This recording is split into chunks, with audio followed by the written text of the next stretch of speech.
The major outputs from this PhD work is, of course, the technology. Because, as I told you, we are coming up with a technology that is based on microwave technology.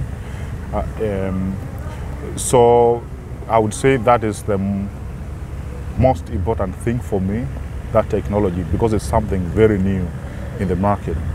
The other output is, of course, scientific publications, because alongside doing this work, we also are producing papers. And the purpose of doing the scientific publications is to communicate the knowledge and the gains of this project to the outside world, so that we don't keep information to ourselves, that we get opportunity to share with people, so that they know what we are doing, and also they also get to know the opportunities outside there. Yeah. The third output that I consider also very important is, of course, a PhD dissertation that I'm going to publish at the end of my study. And this dissertation is, of course, going to help me to be awarded with a doctorate degree. Yeah. So those are the key outputs from my work. I'm sure.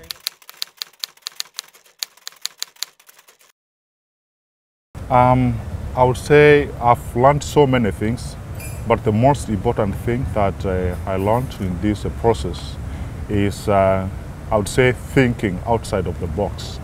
Because we got a challenge, a big challenge in the beginning from the Gates Foundation. The condition was that we come up with new ideas, new technologies for waste management. And one of the indication was that we don't just try to improve what is in existence. It's thinking out of the box and coming up with something really new.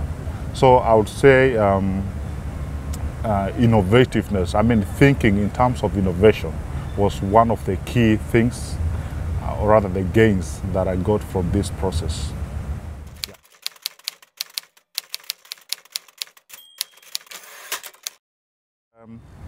We are very optimistic that our technology is going to give us good results in the field test.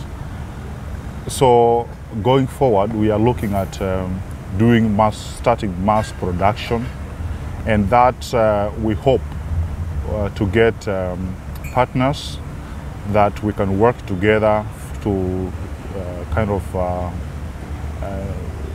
go to the stage of a spin-off, so that we don't just end at the field test or pilot stage. So we go to the mass production, and of course get into the business with it. Because then if we do mass production, then we start selling the product to, let's say, the NGOs and other stakeholders that are involved in this provision of sanitation in disaster areas. So there are key opportunities there for business as well.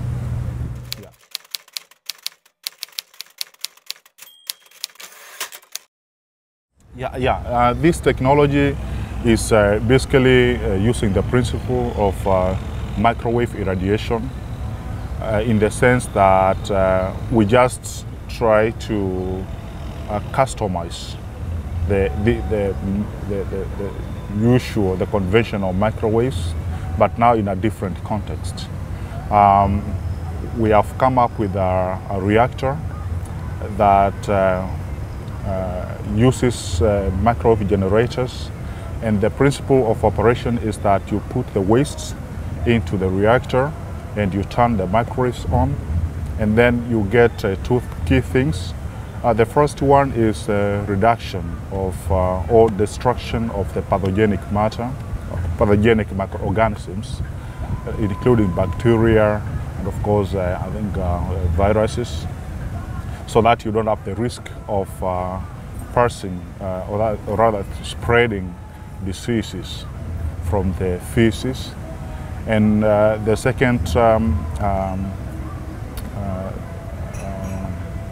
the other benefit of it is the reduction of the volume, because when you get the microwaves interacting with the water, there is generation of the heat, and of course the evaporation of the water. And water is about 78% to about 99% in most of the fecal sludge that we find around. So if you are able to evaporate that water, you see that you remain with about 3% or 25% of the dry solid matter.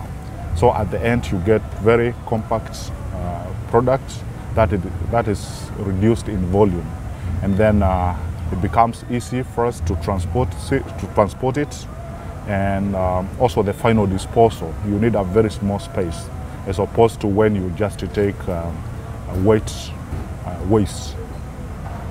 to the disposal. Yeah.